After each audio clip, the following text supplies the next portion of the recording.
Good afternoon and welcome to 365 Days of Amazing Stories with Theo Mayer.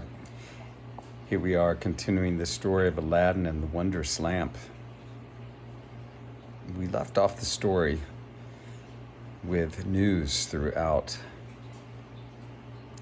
the Sultan's empire that the vizier's son was about to marry his daughter, the princess. Aladdin's mother returned home with this news. She was rather upset because the Sultan was breaking his promise to Aladdin that Aladdin would marry the princess. Aladdin told his mother not to worry. He rubbed the lamp and called on the genie to assist him. He told the genie, in the evening, when the bride and bridegroom would retire into their bedroom, the genie was to bring the two of them in their bed there to Aladdin's house. Once they were there, Aladdin had the genie take the vizier's son and place him outside under his watch. Aladdin laid himself down next to the princess and told her, "My sweetness, do not worry. I am your just husband. I was promised to you by your father, your unjust father. So do not worry. No harm will come to you. And in time, we it is who will be married."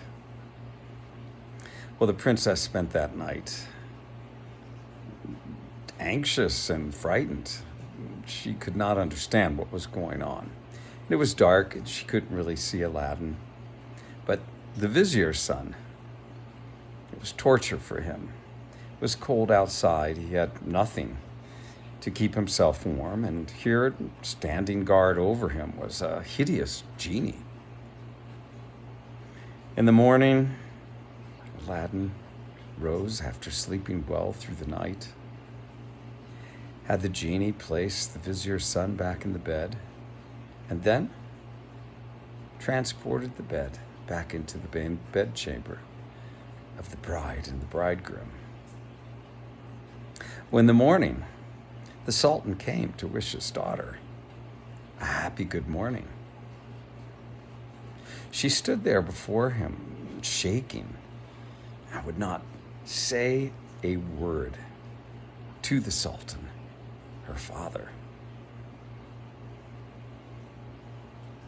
Being dismayed, he sent his wife,